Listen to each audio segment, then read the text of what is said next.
Hey gang, how's it going? I'm out on an afternoon ride, bit of a jealousy ride this afternoon. Mr. Reese got to go riding while I was at work, so I'm going to prove that I can go riding when I want to. Pretty late this afternoon, and you don't really see me riding on the road too much, do you? That's because the bike hasn't been registered. Now it's registered, and it means I can get out and about a little bit more, which is today's topic. I miss having an adventure bike, a dual sport bike. The freedom to go where you want, when you want, on any road, on any track, on any trail. I really miss that. It's good getting the 300 registered because it means that I can come out and do this sort of stuff now. Just, you know, leave my house and jump on the bike and just go for a ride anywhere I want. Out onto the roads, multiple tracks around here, dirt roads, fast stuff, some tight trails and things like that. So yeah, really lucky to get out on the road on the 300 now. What I do miss and really want to do again is a bit more adventure riding. I've been to Cape York, multiple just overnighters around southeast Queensland, and some bigger trips out west, and I really miss it. Hey, it's just so much fun. Really different to the bush riding and that sort of thing, but yeah, I really miss it. So the plan is to get the little 300 out for a little adventure ride here and there. I've still got all my gear, all my camping gear and the giant loop bag and all the rest of it. So I'm going to get out on a couple of overnighters on the 300 now that it's registered. Just simple little stuff, obviously not big stuff. The main thing is fuel usage and fuel range. So, you know, I can't do any massive trips. And the other interesting thing is the two-stroke thing, you know. Bringing oil along to mix with you when you stop at the petrol station. That's going to be something new. I have to bring like a little measuring jug and stuff like that. So that'll be really interesting. Walking track sign? What walking track sign? I didn't see a thing.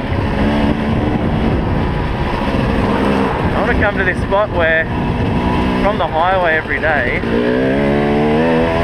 I can see this little track entry. I want to get to there. That means I'm going to ride this track to get to the highway. See if we can get there, right? Highway there.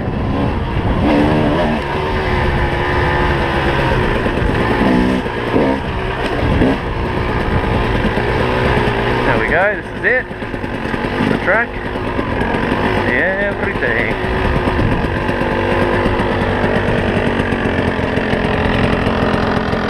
The Ural State Forest. State Forest. Vehicles accessed without authority. Free native plants out and protected by the jump. Big jump. Woo.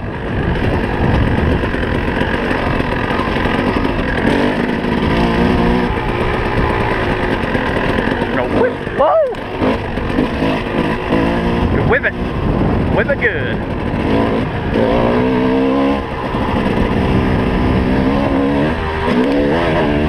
Sounds like a big wheelie jump.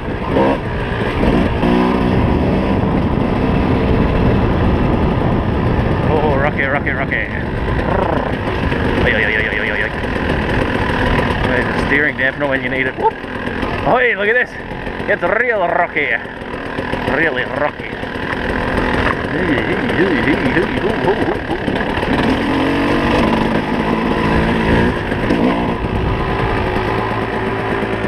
Alright, how are we going for time? Getting pretty late. It's 6 o'clock. 6 o'clock. It's getting dark in the bush. Dark in the bush. It's a bit dark in the bush. And I'm on a track that I'm not supposed to be on.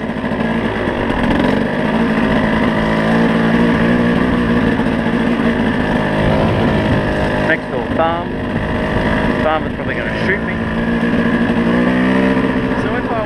another adventure bike, you know, something that, see, I cannot have two bikes. That's just, it's not going to happen. It's not going to work for my financial situation and my marital status. Two bikes is not going to happen. So what bike is that one bike that can head out into the bush and not be a, you know, a major hindrance? You know, you don't want something stupid heavy or underpowered or, you know, or wrong power, like, you know, the wrong kind of power for bush riding. But then on the other hand, you want something that can do big Ks in a day, like something good for an adventure bike. That will not, again, be a hindrance to your adventure riding. That's going to reasonably comfortable, going to have a good fuel range. You know, they're really the two, what I see is the two keys to a decent adventure bike is fuel range and be reasonably comfortable to ride on a big day. You know, I've done some big days on my adventure bikes. I've done 1,400 and like almost 1,500 Ks on in a single day. I did it on a DR650 and did it on a V-Strom, which is fantastic, but they're not bikes that you can ride in the bush comfortably and, you know, not be a hindrance to you in the bush. They're big, heavy, cumbersome things with the wrong power delivery style sort of thing. So yeah, it's a bit of a quandary. You know, before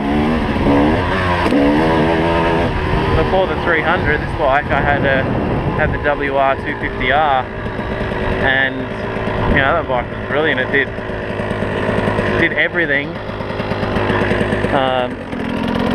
What about riding along there? It did everything okay. No, I'll rephrase that. It did everything well. It did nothing good. For the bush, it was, you know, it was okay. It worked well. I could do it, and it was good. But it was heavy. It's so underpowered. Especially coming to this bike that's so light and so much power. You know, it's just goes to show the flaws of the flaws that the WR had. And gets me thinking that you know, a good sort of in-between bike is going to be maybe something like a KTM 500, or, you know, 530 or 525, whatever those old ones are, or depending on what I can afford. But you know, only a few more kilos than this bike, about 5 or 10 kilos more than this bike. It's going to have the same, you know, similar output power-wise to the 300 here. And this is doses of power, more than enough for what I need. So 500 would be very similar, if not you know, a little bit different, being the 4-stroke. You can do the fuel range, you can get the big safari tanks and rear tanks for them, all the rest of it, so you can do the miles on them. And I guess the biggest thing is the reliability aspect. You know, my WR and the DR and the V-Strom, I trusted those to the end of the earth. You know, I would not fear jumping on it in the morning and riding all day long and knowing that it would go like that for 2 weeks straight. You know, I did Cape York on the WR, and never in my mind was the bike is going to be unreliable or could let me down. Whereas with the KTM and, you know, highly strung 4-stroke like that, you start to think, geez, you know, how's it going to go reliability wise? Is it going to let me down, you know, hundreds and hundreds of Ks away from anywhere, let alone a town or a mechanic or a bike shop or something is, hey? So that's worrying. Really trouble. Really worrying that that sort of thing could happen. But you don't know unless you try. Hey, you can get the big oil filters oil coolers for them, and that's going to increase your oil capacity and give you that bit more reliability. Could work, who knows? You can only try.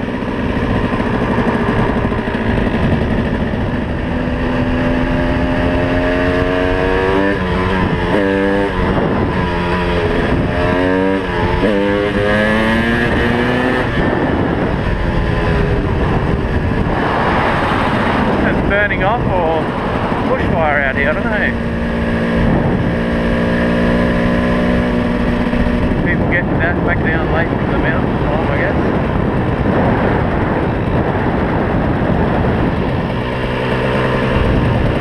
Aurora Mountain, ladies and gentlemen. Mount Aurora hiking trail.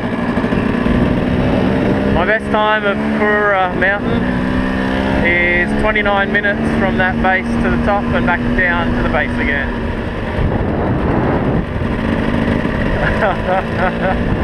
I think that's where he gets phone reception from his house. He has to come out onto his driveway to use his mobile phone. Wow, poor guy. Won't be much fun.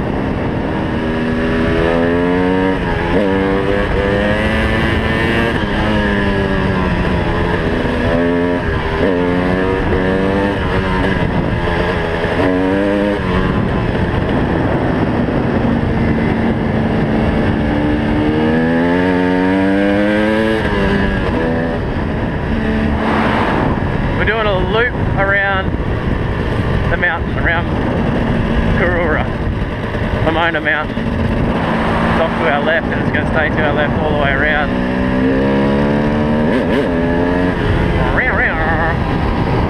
There's a few tracks here. I'm tempted to do they're the no-no tracks, the naughty tracks, like that one just there. And they all go in towards the mountain. I just really want to cruise around to see what's in there, eh? Oh, what an amazing afternoon. Mountain still to our left.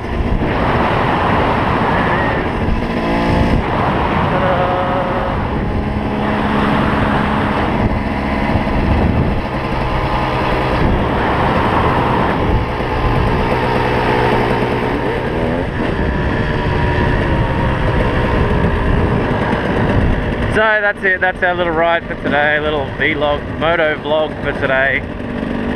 Don't forget to comment on the video, give it a big old thumbs up down the bottom there, and subscribe if you haven't already for this awesome channel. Updates every week, I don't know, updates when I feel like it, when stuff happens. So just subscribe anyway and you'll get the updates when they happen. Thanks guys, catch you later.